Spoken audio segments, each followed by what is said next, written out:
Hi guys, welcome back. तो आज के इस वीडियो से हम चैप्टर 6 यूनिट 2 को कंटिन्यू कर रहे हैं, that is the Keynesian theory of determination of national income. अब इस यूनिट पे ऑलरेडी हम 3 वीडियोस बना चुके हैं। आज का वीडियो हमारा 4th एंड फाइनल वीडियो होगा फॉर दिस यूनिट, ठीक है। और आज के वीडियो में हम 4 सेक्टर मॉडल के बारे में डिस्कस करेंगे, कैसे 4 सेक्टर में इक्विलिब्रियम आता है, क्या क्या होता है 4 सेक्टर में, ठीक है। तो ये सारी चीज हम आज के वीडियो में डिस्कस करेंगे। तो चलिए स्टार्ट करते हैं। Okay, so the 4 sector model. The 4 sector model includes all 4 macroeconomic sector, the household sector, the business sector, the government sector and the foreign sector. तो देखिए 4 sector model में हमने क्या ऐड कर दिया है, हमने foreign sector यहाँ पे ऐड कर दिया है ना। 3 sector model में हमारे households होते थे, business होते थे and government होते थे, राइट। तो ये सारे हमारे डोमेस्टिक सेक्टर्स ही थे, domestic household, domestic businesses and हमारी इंटरनल गवर्नमेंट। तो 3 सेक्टर मॉडल में हमारा इकोनॉमी क्लोज्ड होता था। लेकिन 4 सेक्टर में क्योंकि अब हमने फॉरेन सेक्टर भी यहाँ पे ऐड कर लिया है, तो हमारा जो इकोनॉमी है वो अब ओपन हो गया है, यानी कि हमने अपने बॉर्डर खोल दी है इंटरनेशनल ट्रांजैक्शंस के लिए। यानी कि अब यहाँ पे इंपोर्ट्स एक्सपोर्ट जैसी चीजें होएंगी because we have opened our borders by adding foreign sector, ठीक है। देखिए, the foreign sector includes households, businesses and governments that reside in other countries. So foreign sector में क्या क्या include होता है? देखिए वही चीजें include होती है household, businesses and governments, लेकिन हमारी country की नहीं, foreign country की, other countries की, okay? In the 4 sector model, there are 3 additional flows, namely exports, imports and net capital inflow, which is the difference between capital outflow and capital inflow. अब क्योंकि हमने foreign sector add कर दिया है, तो जो हमारा सर्कुलर फ्लो है उसमें अब 3 चीजें ऐड होएंगी। There will be 3 additional flows. क्या क्या है वो? एक्सपोर्ट्स। एक्सपोर्ट्स यानी कि जो सामान हम बाहर बेचते हैं, राइट। तो उसके बदले में हमें क्या मिलेगा? हमें इनकम मिलेगा, है ना। जो गुड्स एंड सर्विसेज की प्राइस है वो हमें मिलेगी, तो वो हमारे सर्कुलर फ्लो में ऐड होएंगी, ठीक है। फिर आता है आपका इंपोर्ट्स। इंपोर्ट्स यानी कि जो सामान हम खरीदते हैं बाहर से, है ना। तो अगर हम खरीद रहे हैं तो हम पे भी करेंगे उनको, है ना। तो जो इंपोर्ट का पैसा है वो हमारे सर्कुलर फ्लो से बाहर जाएंगी, ठीक है। एंड उसके अलावा एक और फ्लो होता है, that is net capital inflow. यानी कि अगर हम कैपिटल फ्लो बाहर के कंट्रीज में लगाते हैं, कोई फॉरेन कंट्रीज में, एंड फॉरेन कंट्री के लोग भी हमारे कंट्री में कैपिटल इन्वेस्ट करते होंगे, है ना। तो उसका जो डिफरेंस है उसे हम नेट कैपिटल इनफ्लो कहते हैं। तो ये भी हमारी सर्कुलर फ्लो में ऐड होगी। तो ये 3 चीजें, exports, imports and net capital inflows, ये 3 फैक्टर्स जो है हमारे सर्कुलर फ्लो में इंक्लूड होंगे, ठीक है। The C plus I plus G plus X minus M line indicates the aggregate demand for total planned expenditure of consumers, investors, governments and foreigners, यानी कि net exports at each income level।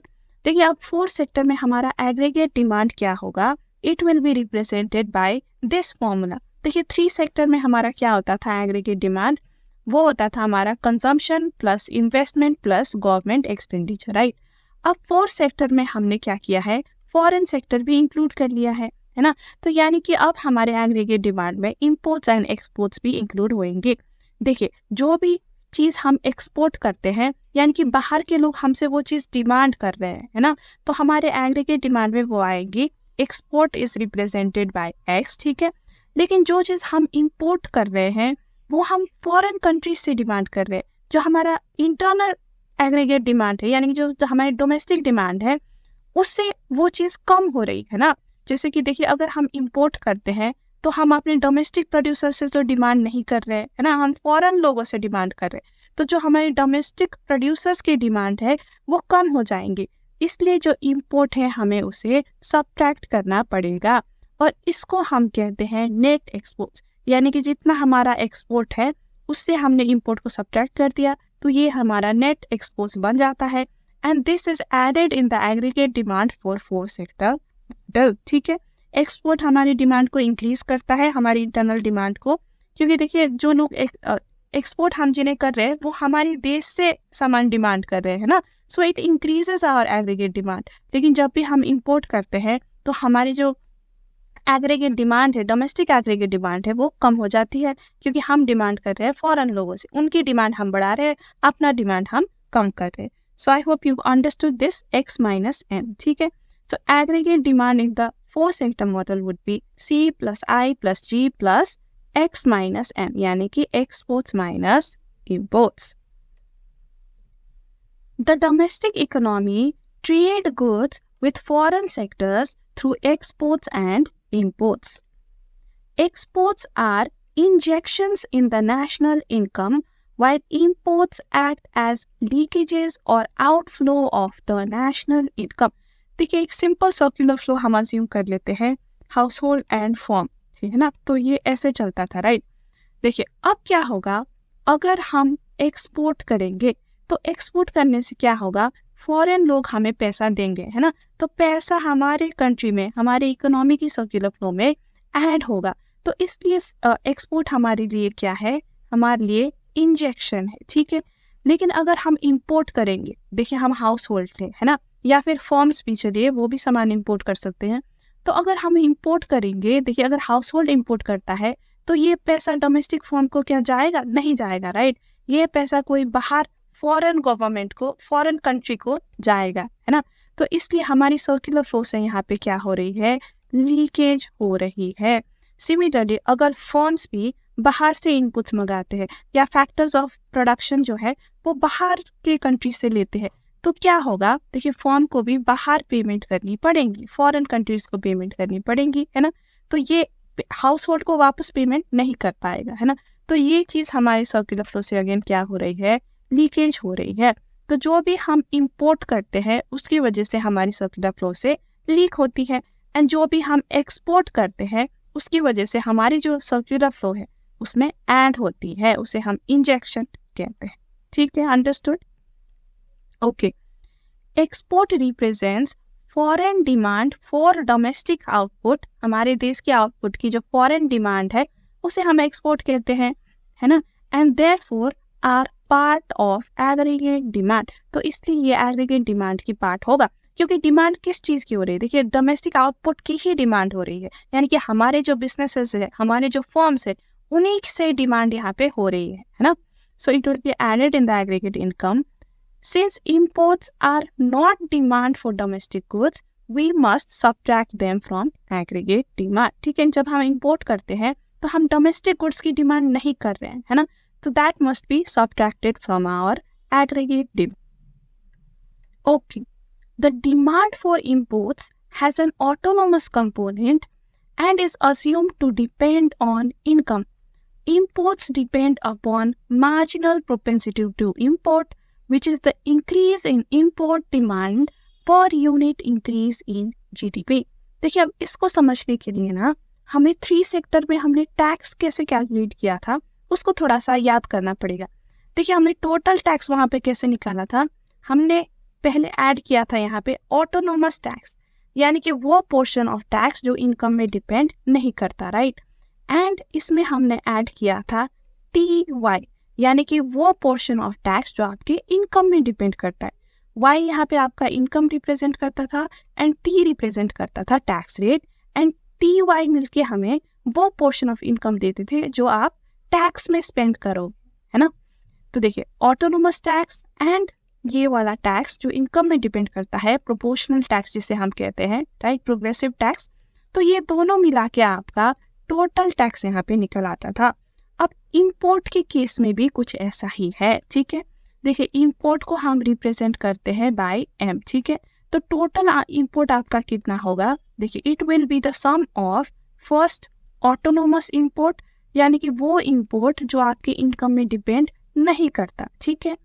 And यहाँ पे हम add करेंगे वो import जो income पे depend करेगा, and it is represented by MY, जहाँ पे Y आपका इनकम है and M is your marginal propensity to import, यानी कि that portion of your increased income या टोटल इनकम जो आप इंपोर्ट में खर्चा करोगे, ठीक है। लेट्स से आपका मार्जिनल प्रोपेंसिटी टू इंपोर्ट 0.4 है, ठीक है, एंड आपका इनकम है 100। तो ये वाला इंपोर्ट हम कैसे निकालेंगे? सिंपली हम मल्टीप्लाई करेंगे 0.4 by 100, so that will give अस ₹40। तो ₹40 आप क्या करोगे, यहाँ पे आप इंपोर्ट करोगे ₹40 से सामान, ठीक है। इतना पैसा आप इंपोर्ट करने में खर्च करोगे, और इसके अलावा जो ऑटोनोमस इंपोर्ट है वो भी ऐड करके आपका टोटल इंपोर्ट यहाँ पे निकल आएगा, ठीक है। तो देखिए यहाँ पे मार्जिनल प्रोपेंसिटी टू इंपोर्ट को कैसे डिफाइन किया गया है? It is the increase in import demanded per unit increase in GDP या फिर आप नेशनल इनकम मान लो, ठीक है। तो अगर आपका नेशनल इनकम इंक्रीज होता है या आपका इनकम इंक्रीज होता है, so how much of it will you spend in import, वही आपका मार्जिनल प्रोपेंसिटी टू इंपोर्ट होता है। Okay, understood. तो चलिए एक बार मैं ये मिटा देती हूँ, इसी को फिर हम थ्योरी में देखेंगे कि आपके बुक में कैसे लिखा हुआ है। ओके, तो देखिए the import function is expressed as m, यानी कि total import is equals to m dash plus my। Marginal propensity to import m is equals to delta m by delta y and is assumed to be constant. तो ये m का जो value है ना, हम usually assume करते हैं कि ये 0 से 1 के बीच में होगा। जैसे ही आपका मार्जिनल प्रोपेंसिटी टू कंज्यूम होता था ना, वो भी 0 से 1 के बीच में होता था, है ना। तो ये मार्जिनल प्रोपेंसिटी टू इंपोर्ट भी हम अज्यूम करते हैं ये 0 से 1 के बीच में होगा। और ये आप कैसे निकालोगे? Change in import divided by change in income, ठीक है। The demand for export depends on foreign income and is therefore exogenously determined and autonomous। जो एक्सपोर्ट की डिमांड है वो अब हमारी इनकम पे डिपेंड नहीं करता, वो बाहर के लोग हमसे डिमांड कर रहे हैं ना, तो वो उनकी इनकम पे डिपेंड करता है। एंड ये एक्सोजिनसली डिटरमाइंड है, यानी कि ये हमारे इकोनॉमिक फैक्टर से नहीं डिटरमाइन होता, ये उनके इकोनॉमी के, उनकी इनकम क्या है, उनकी इकोनॉमी क्या है, उसमें डिटरमाइन होता है। एंड इट इज ऑटोनोमस, ठीक है, not dependent on our income.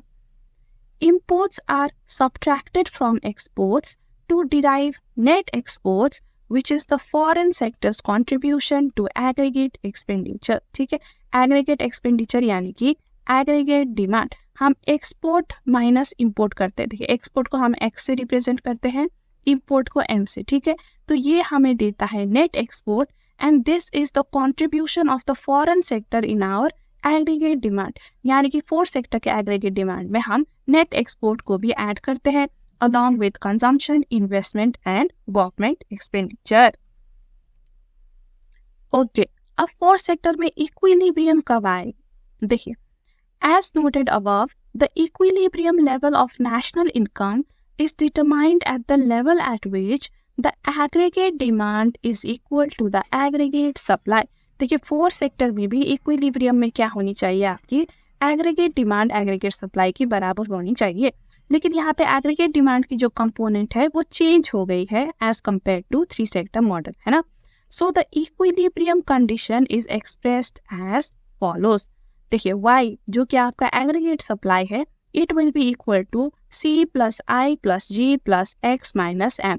This represents your aggregate demand and y represents your aggregate supply, ठीक है। तो जब aggregate supply and aggregate demand बराबर होंगे तो तब आपका इक्विलिब्रियम यहाँ पे आएगा।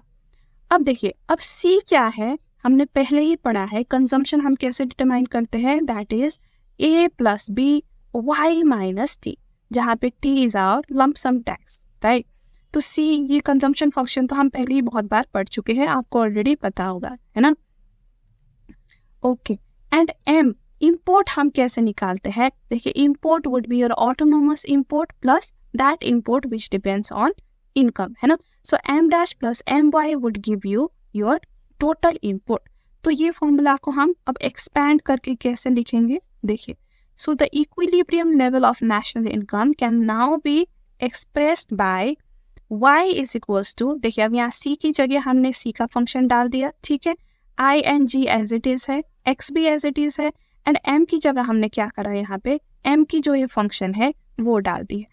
सो this is our extended formula to calculate equilibrium in a fourth sector model. Okay, अब देखिए, अब यहाँ पे हमने क्या अज्यूम किया है कंजम्पशन फंक्शन में कि टैक्स हमारा लमसम है, एंड कोई अभी यहाँ पे हमने ट्रांसफर पेमेंट भी नहीं दिया है, राइट।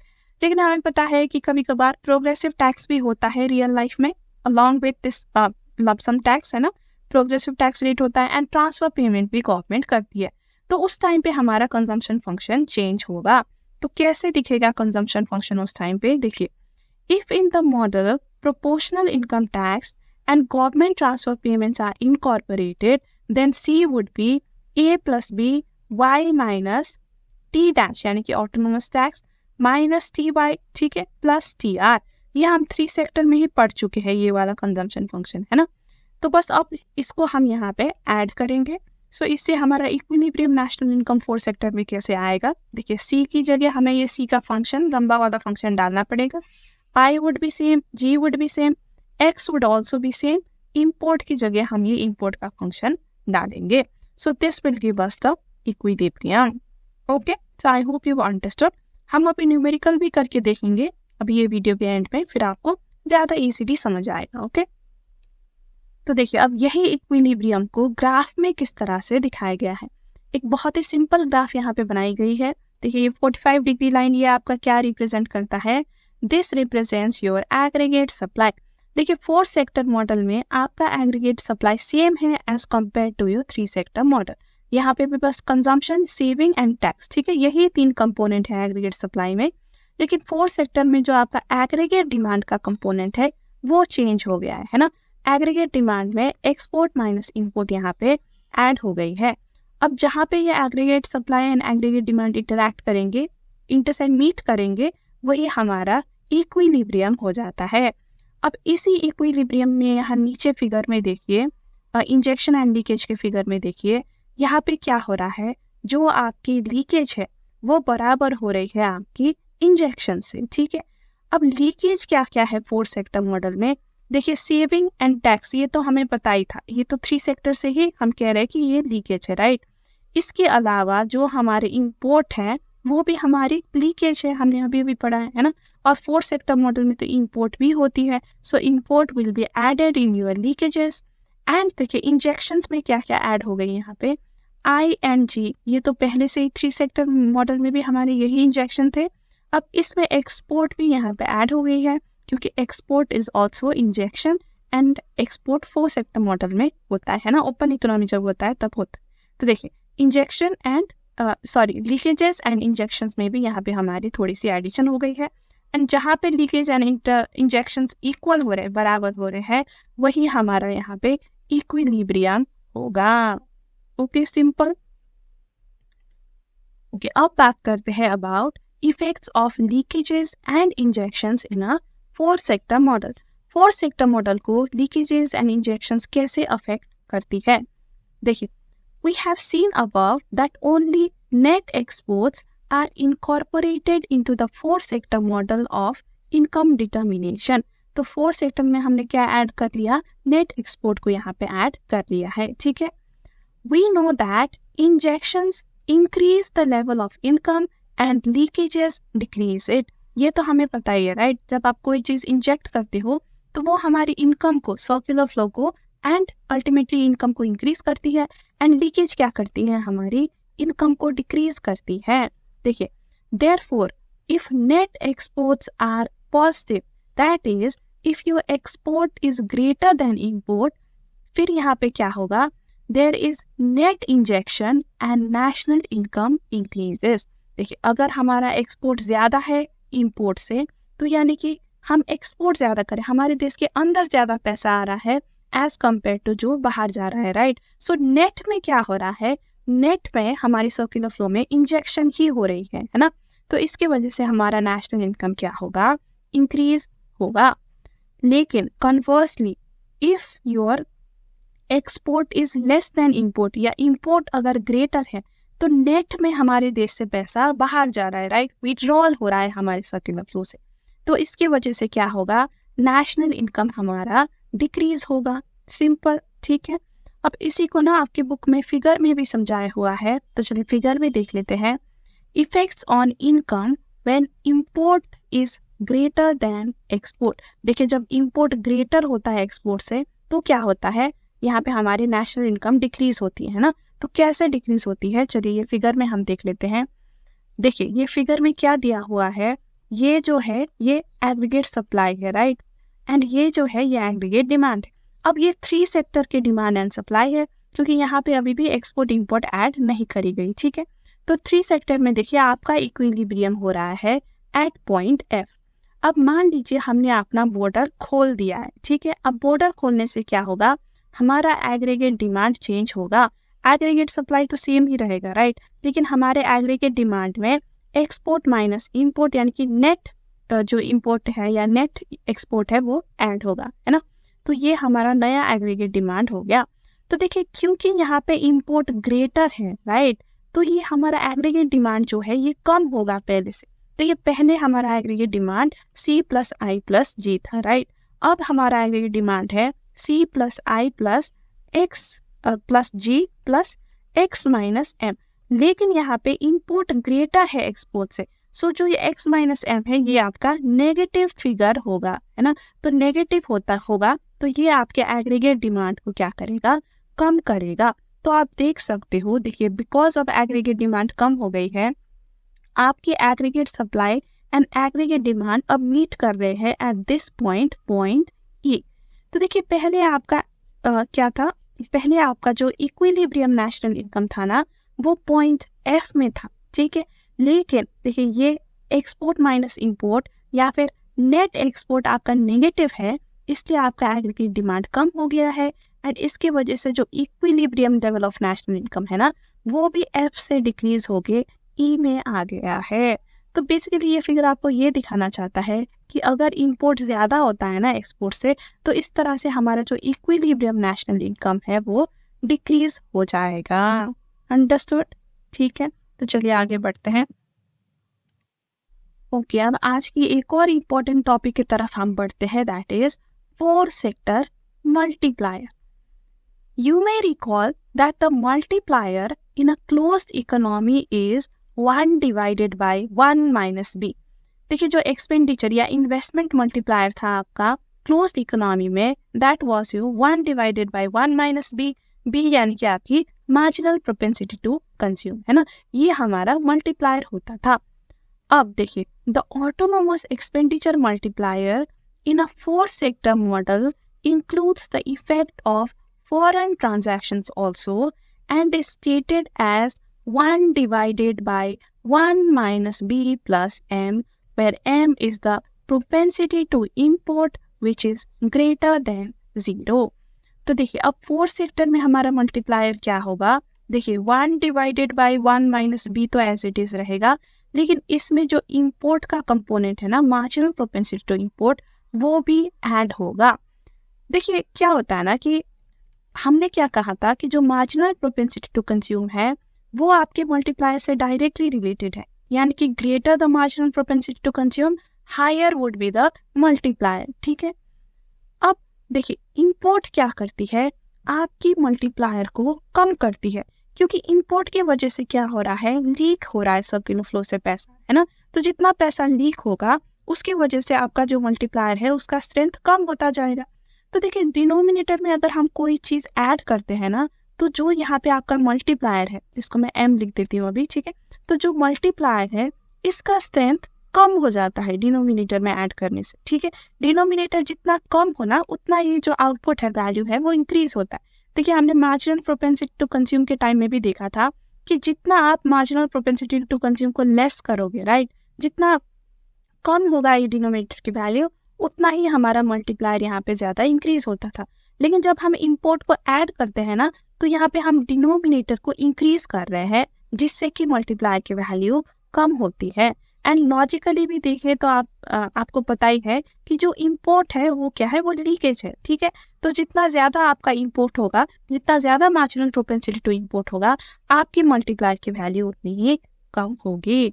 ओके, सो ये फॉर्मूला है मल्टीप्लायर निकालने का 4 सेक्टर में, ठीक है। इससे क्वेश्चन भी पूछी जाती है, तो आपको बस ये फॉर्मूला याद करना पड़ेगा, and marginal propensity to consume and marginal propensity to import, ठीक है। तो ये दोनों चीज़ें आपको क्वेश्चन से मिल जाएगी, इनकी वैल्यू डाल के आपको मल्टीप्लायर निकालने को एग्जाम में पूछी जा सकती है।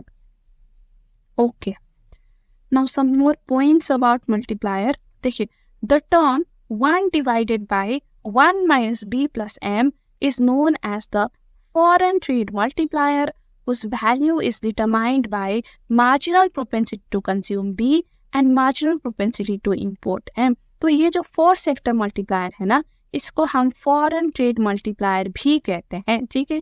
चाहे आप फोर सेक्टर मल्टीप्लायर कहो चाहे फॉरेन ट्रेड मल्टीप्लायर कहो, सेम चीज है, ओके। एंड इसकी वैल्यू क्या क्या चीज में डिपेंड करती है? देखिए बी में डिपेंड करती है, that is marginal propensity to consume, and M पे डिपेंड करती है, that is marginal propensity to import.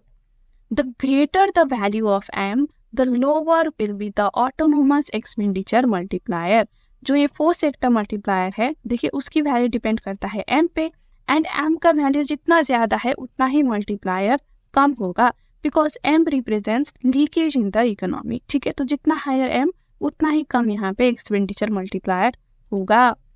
The increase in import per unit of income constitutes an additional leakage from the circular flow of domestic income at each round of multiplier process and thus reduces the value of autonomous expenditure multiplier. तो क्यों value कम होती है? Because ये leakage represent करता है, ठीक है ना। तो लीकेज की वजह से जो राउंड होता है ना, जो मल्टीप्लायर का राउंड हमने देखा था टू सेक्टर पढ़ते हुए, राइट, कि कैसे जो सर्कुलर फ्लो है वो राउंड में चलता रहता है, राइट, जब तक एक पॉइंट में ये स्टॉप नहीं हो जाता, तो उसी की वजह से मनी मल्टीप्लाई होता है। तो ईच राउंड में ये लीकेज कराता है इंपोर्ट, जिसकी वजह से मल्टीप्लायर का जो इफेक्ट है वो कम हो जाता है। Understood? Okay, now there are some more points about four sector model जो आपको पता होनी चाहिए। देखिए, the more open and economy is to foreign trade, the smaller will be the response of income to aggregate demand shocks such as changes in government spending or autonomous changes in investment demand. देखिए ये point क्या कह रहा है कि आपका जो aggregate demand है वो क्या क्या होता है थ्री सेक्टर मॉडल में। देखिए consumption plus investment plus government spending, right. तो अगर थ्री सेक्टर मॉडल में इन्वेस्टमेंट या गवर्नमेंट स्पेंडिंग पे ह्यूज चेंजेस आते तो आपका एग्रीगेट डिमांड ह्यूजली अफेक्ट होता है ना। लेकिन फोर्थ सेक्टर मॉडल में यहाँ पे क्या ऐड हो गई है? Net export, export minus import, ठीक है। तो बिकॉज ऑफ फॉरेन सेक्टर भी यहाँ पे आ गई है, तो इन्वेस्टमेंट एंड गवर्नमेंट स्पेंडिंग की वजह से अब एग्रीगेट डिमांड उतना ज्यादा नहीं इफेक्ट होगा जितना पहले होता था, क्योंकि ये सेक्टर भी कंट्रीब्यूट कर रही है एग्रीगेट डिमांड को, ठीक है। तो अगर आपका एक्सपोर्ट एंड इंपोर्ट ठीक से चल रही है, आपका नेट एक्सपोर्ट सही फिगर आ रही है नेट एक्सपोर्ट की, if you are exporting more than your income, तो आपका एग्रीगेट डिमांड स्ट्रॉन्ग रहेगा। And investment and government spending की वजह से जो डोमेस्टिक इकोनॉमी में शॉक आता है, तो उसकी वजह से आपको पहले जैसा ज्यादा इफेक्ट नहीं होगा। थोड़ा बहुत इफेक्ट तो होगा, लेकिन पहले जैसा ज्यादा इफेक्ट नहीं होगा, क्योंकि नेट एक्सपोर्ट थोड़ा बहुत यहाँ पे संभाल लेगा आपकी एग्रीगेट डिमांड, ठीक है। तो यही चीज ये पॉइंट कह रहा है।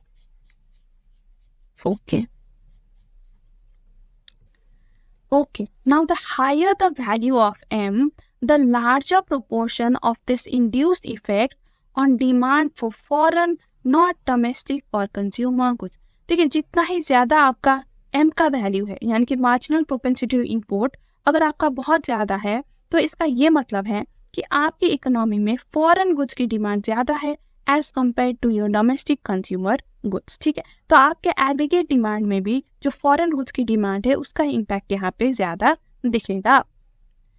An increase in demand for exports of a country is an increase in aggregate demand for domestically produced output. देखिए अगर export demand for export increase हो रही है, यानी कि आपकी जो डोमेस्टिक फर्म्स है, ठीक है, या फिर डोमेस्टिकली प्रोड्यूस आउटपुट है, उनकी डिमांड इंक्रीज हो रही है, क्योंकि ना कि सिर्फ आपके कंट्री के लोग उसकी डिमांड कर रहे हैं, बाहर के लोग भी उसकी डिमांड कर रहे हैं, राइट। सो डोमेस्टिकली प्रोड्यूस आउटपुट की जो डिमांड है वो इंक्रीज हो रही है, and it will increase equilibrium income just as increase in government spending या फिर autonomous increase in investment. तो जैसे देखिए अगेन एग्रीगेट डिमांड हमारा क्या है? C plus I plus G plus X minus M, right. तो देखिए जैसे investment and government spending increase करने की वजह से पहले एग्रीगेट डिमांड इंक्रीज होता था, तो वैसे फोर्थ सेक्टर मॉडल में अगर आपका एक्सपोर्ट इंक्रीज होता है तो आपका एग्रीगेट डिमांड यहाँ पे इंक्रीज होगा। तो बस यही पॉइंट कह रही है, ठीक है, कि एक्सपोर्ट भी आपकी एग्रीगेट डिमांड उसी तरह से इंक्रीज करेगा जैसे इन्वेस्टमेंट एंड गवर्नमेंट स्पेंडिंग करता था। Okay, in summary, an increase in the demand for country's export has an expansionary effect, यानी कि ये नेशनल इनकम को इंक्रीज करेगा, ठीक है, expansionary effect on equilibrium income, whereas autonomous increase in import has a contractionary effect on equilibrium income, ठीक है। तो जो एक्सपोर्ट है उसका क्या होगा, उसका एक्सपेंशनरी इफेक्ट होगा इक्विलिब्रियम इनकम पे, यानी कि ये इनकम को इंक्रीज करेगा। एंड जो इंक्रीज इन इंपोर्ट है, अगर ऑटोनोमस इंपोर्ट में इंक्रीज होता है तो इसका क्या होगा, इसका कॉन्ट्रैक्शनरी इफेक्ट होगा आपकी इक्विलिब्रियम इनकम पे, यानी कि आपकी जो इक्विलिब्रियम इनकम है वो कम हो जाएगी because of autonomous imports. Okay, however, this should not be interpreted to mean that exports are good and imports are harmful in their economic effects. देखिए अभी हमने कहा है कि जो एक्सपोर्ट है वो आपकी इक्विलिब्रियम इनकम बढ़ाता है और इंपोर्ट कम करता है। तो क्या हमेशा एक्सपोर्ट करना फायदा है एंड इंपोर्ट करना क्या हमेशा नुकसान है? देखिए ऐसा भी नहीं है। क्या होता है ना कि एक कंट्री में जो चीज़ आप एफिशिएंटली बना सको और आपके पास बनाने के लिए इनफ रिसोर्सेज हो, वो चीज़ें आप एक्सपोर्ट करोगे, वो करने में फ़ायदा है। लेकिन जो चीज़ आप एफिशिएंटली नहीं बना सकते वो चीज़ इंपोर्ट करने में ही ज़्यादा फ़ायदा है। जैसे कि मान लीजिए एक कंट्री है, ए एंड बी करके दो गुड्स वो बनाता है, ठीक है। ए बनाने के लिए आपके पास इनफ रिसोर्सेज है, आप इजीली बना सकते हो, एफिशिएंटली बना सकते हो। लेकिन बी आप एफिशिएंटली नहीं बना सकते, आपको बहुत टाइम लगता है, आपके पास रिलेवेंट टेक्नोलॉजी नहीं है। तो देखिए अगर आपका कंट्री बी बनाने लग जाए, ठीक है, तो बहुत ज़्यादा टाइम कंज्यूमिंग हो जाएगा।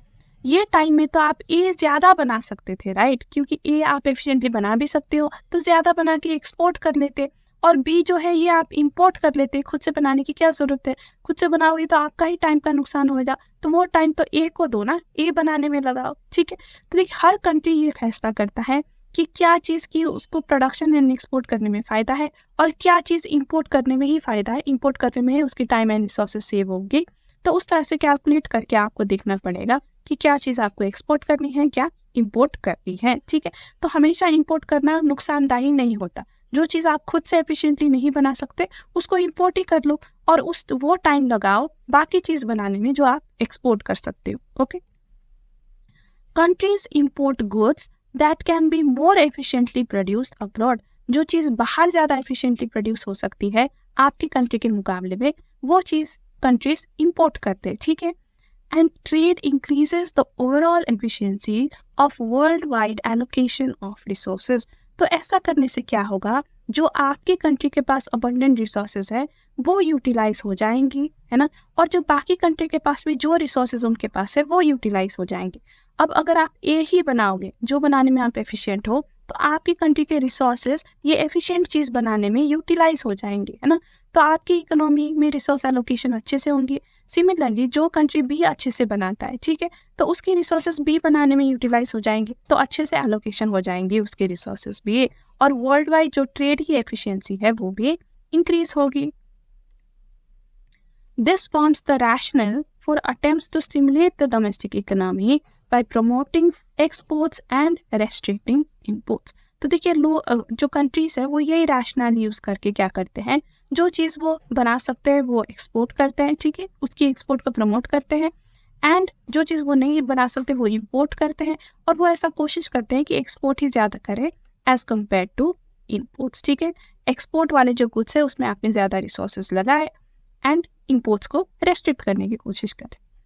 ओके, तो यहाँ से हमारा जो है वो 4 सेक्टर मॉडल भी खत्म हो जाता है। तो 4 सेक्टर काफ़ी इजी था, इतना कुछ कॉम्प्लिकेटेड था नहीं। अगर आपने 3 सेक्टर समझा है तो 4 सेक्टर तो इजीली आप समझ जाओगे, है ना। अब हम क्या करेंगे, हम एक तो न्यूमेरिकल्स करेंगे 4 सेक्टर की, फिर हमारी आज की वीडियो हो जाएगी खत्म।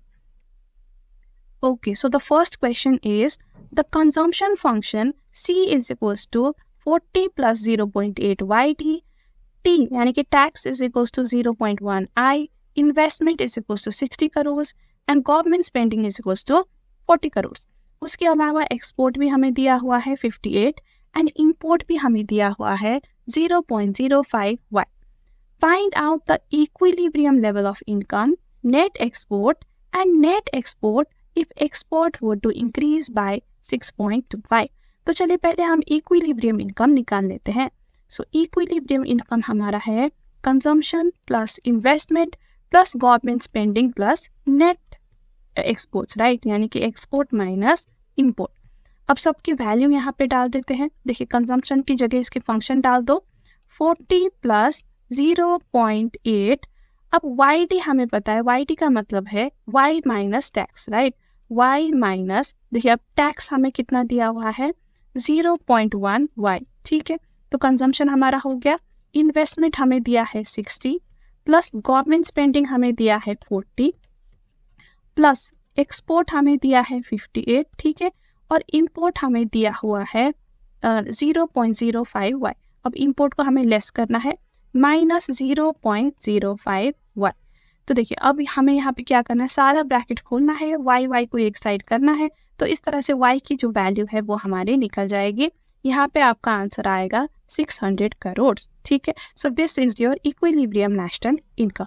अब इसके अलावा हमें क्या निकालने को बोला है, नेट एक्सपोर्ट। देखिए नेट एक्सपोर्ट क्या है, नेट एक्सपोर्ट आपका होता है एक्सपोर्ट माइनस इंपोर्ट, ठीक है। तो एक्सपोर्ट हमें पता है 58 है, ठीक है, और इंपोर्ट हमें पता है इट इज 0.05 इंटू वाई, जो हमने निकाला है 600, ठीक है। तो इसको आप सॉल्व करो, this will give you answer 28। तो नेक्स्ट एक्सपोर्ट यहाँ पे हमारा निकल के आया 28। अब एक और चीज यहाँ पे हमें निकालने को बोली है, that is net export if export were to increase by 6.25। तो चलिए निकालते हैं। देखिए एक्सपोर्ट हमारा अभी 58 है, राइट, लेकिन अब कितने से इंक्रीज करना है, 6.25 से। तो अब हमारा एक्सपोर्ट कितना होगा, this will be your 64.25, right. और इंपोर्ट हमारा कितना है, इंपोर्ट हमारा 0.05 Y है। अब ये Y की वैल्यू क्या लोगे आप, 600 लोगे? नहीं, क्योंकि जब हमने ये 600 निकाला था ना, तो तब हमने यहाँ पे एक्सपोर्ट की वैल्यू क्या ली थी, 58 ली थी, राइट। लेकिन अब एक्सपोर्ट की वैल्यू यहाँ पे इंक्रीज हो गई है। तो ये इंक्रीज एक्सपोर्ट की वैल्यू यहाँ पे डाल के आपको नया इक्विलिब्रियम इनकम निकालना पड़ेगा, ठीक है। फिर वो नया इक्विलिब्रियम इनकम यहाँ पे आप डाल के export minus income, export minus input आपको निकालना पड़ेगा। तो आप खुद करिए, एक बार ट्राई करिए, ठीक है। और ये आपकी बुक की ही क्वेश्चन है, तो बुक में आपको आंसर भी मिल जाएंगे। तो मैंने बस आपको यहाँ पे प्रोसेस बता दिया है कैसे करना है, ठीक है। तो खुद करके आप एक बार देखिए। Okay, now let's look at the next question. देखिए यहाँ पे हमें क्या दिया हुआ है, देखिए an economy is characterised by the following equation. Consumption दिया हुआ है, investment, government expenditure, taxes, export, import, सब दिया हुआ है। हमें क्या निकालना है, इक्विलिब्रियम इनकम। उसके अलावा ट्रेड बैलेंस निकालना है एंड फॉरेन ट्रेड मल्टीप्लायर भी निकालना है। तो चलिए पहले इक्विलिब्रियम इनकम देख लेते हैं। Is equal to C plus I plus G plus export minus import, ठीक है। अब C यहाँ पे क्या है, देखिए C हमें दिया हुआ है 60 प्लस 0.9 YD यानी कि disposable income, that will be your income minus tax. देखिए टैक्स तो यहाँ पे 0 है, ठीक है, तो it will be just 0.9 Y, okay. Plus investment आपका कितना है 10, प्लस गवर्नमेंट एक्सपेंडिचर भी आपका 10 है, प्लस एक्सपोर्ट कितना है 20, माइनस इंपोर्ट कितना है, देखिए इंपोर्ट है यहाँ पे 10 प्लस 0.05 Y, ठीक है। तो देखिए अब ये इक्वेशन सॉल्व करेंगे आप, और यहाँ पे आपको Y की वैल्यू मिलेगी 600 करोड़। तो again your national income is 600 crore. अब यहाँ पे हमें क्या निकालना है, ट्रेड बैलेंस। देखिए ट्रेड बैलेंस क्या होता है, वो आपका नेट एक्सपोर्ट ही होता है, यानी कि एक्सपोर्ट माइनस इंपोर्ट करके ही ट्रेड बैलेंस निकलती है, ठीक है। तो चलिए ट्रेड बैलेंस T भी लिख देती हूँ, हमारा क्या है, export minus import. So export यहाँ पे कितनी है, देखिए एक्सपोर्ट है हमारी 20 और इंपोर्ट हमारी कितनी है 10 प्लस 0.05 Y, यानी कि -10 माइनस 0.05 इंटू 600, राइट।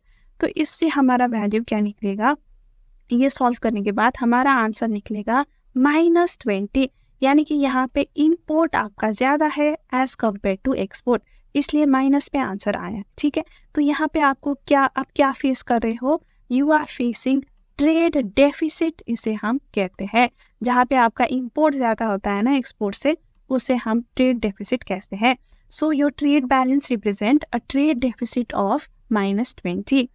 अब इसके अलावा हमें यहाँ पे क्या निकालना है, फॉरेन ट्रेड मल्टीप्लायर निकालना है। ये मैं मिटा देती हूँ थोड़ी देर, ठीक है।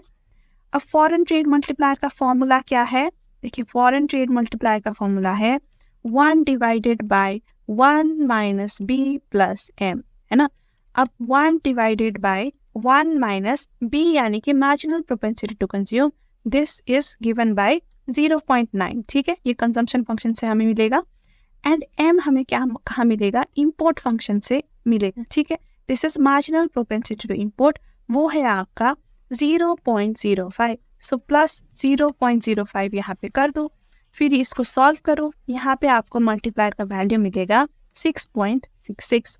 So this will be your foreign trade multiplier, ठीक है। तो इस तरह से आप न्यूमेरिकल सॉल्व कर सकते हो, काफ़ी आसान है ना। तो यहीं पे हमारी आज की वीडियो भी ख़त्म हो जाती है एंड हमारी चैप्टर 6 यूनिट 2 भी यहीं पे ख़त्म हो जाती है। So with this we have come to the end of the video. लेकिन before you go I like to announce कि मैंने अपने वेबसाइट में अभी एक मैक्रो टेस्ट सीरीज लॉन्च किया है। तो बेसिकली यहाँ पे आपको एडिशनल क्वेश्चंस मिलेगा for chapter 6 to chapter 10 of CA foundation business. देखिए हमें पता है कि मैक्रो की क्वेश्चंस आपके स्टडी मटेरियल में बहुत कम है, राइट। तो ऑब्वियसली आपको एडिशनल क्वेश्चंस प्रैक्टिस करने की जरूरत है, तो इसीलिए ये टेस्ट सीरीज बनाई गई है। देखिए यहाँ पे आपको टोटल में 15 टेस्ट मिलेगा, तो ईच यूनिट के लिए एक टेस्ट है और हर पर्टिकुलर एक यूनिट में आपको एक टेस्ट में आपको 50 to 60 एडिशनल क्वेश्चंस मिलेंगे। तो इससे क्या होगा ना, वो चैप्टर की आपको एक कॉम्प्रिहेंसिव अंडरस्टैंडिंग मिल जाएगी, ठीक है। और मैंने कोशिश की है कि मैं एक एक टॉपिक को कवर करूं और सारे टॉपिक्स में एटलीस्ट एक क्वेश्चन तो बनाऊं, जिससे कि आपको ओवरऑल वो चैप्टर की क्लैरिटी मिल जाएगी और आपको वो चैप्टर में फिर कॉन्फिडेंस भी हाई हो जाएगा, ठीक है। तो देखिए यहाँ पे टोटल 800 से भी ज्यादा क्वेश्चन है ओवरऑल ये टेस्ट में, और सिर्फ क्वेश्चंस एंड आंसर्स ही नहीं बट एक्सप्लेनेशन भी है। सारे क्वेश्चंस के यहाँ पे एक्सप्लेनेशन भी आपको मिलेगा। तो ये आपके लिए बहुत ही एक सेल्फ प्रैक्टिस के लिए बहुत ही यूजफुल होगा। आप सेल्फ सफिशिएंट हो जाओगे, खुद से प्रैक्टिस करोगे, राइट। और आंसर अगर आपका गलत हो गया तो खुद से एक्सप्लेनेशन भी पढ़ सकते हो। तो ये आपको ऑब्वियसली बहुत ज्यादा हेल्प करेगी सेल्फ स्टडी करने में। और देखिए अवेलेबल भी काफी नॉमिनल रेट में है, सिर्फ ₹99 में अवेलेबल है। देखिए क्वेश्चन आंसर प्लस एक्सप्लेनेशन सारे अवेलेबल है at just ₹99। So I hope आप इसका फायदा उठाओगे और आपने मैक्रो की जो कॉन्फिडेंस है या जो अंडरस्टैंडिंग है वो आप इंक्रीज करोगे, इम्प्रूव करोगे, okay. So guys with this we have come to the end of the video. तो आई होप आपको ये चैप्टर समझ आया होगा। मैंने जितना हो सके उतना इजीली समझाने की कोशिश करी है। अब ये चैप्टर खत्म करने के बाद आप इसके एमसीक्यू वीडियो भी जरूर देखें, वो मैंने पहले ही बनाया था, मैं यही प्लेलिस्ट पे लगा दूंगी, ठीक है। तो चैप्टर 6 यूनिट 2 भी एमसीक्यू वीडियोस के साथ आप एमसीक्यूज भी सॉल्व कर सकते हैं। और अगर आपको ये वीडियो पसंद आया हो तो वीडियो को लाइक करें और फ्रेंड्स के साथ भी शेयर करें एंड चैनल को सब्सक्राइब करें, क्योंकि we will be back with another video soon. और अगर आपको अभी भी कुछ भी डाउट है तो आप हमारे टेलीग्राम चैनल ज्वाइन कर सकते हैं। यहाँ पे बच्चे अपने डाउट पूछते हैं and I try to resolve their doubt, ठीक है। तो चलिए मिलते हैं आपसे जल्दी ही, तब तक के लिए bye bye and take care.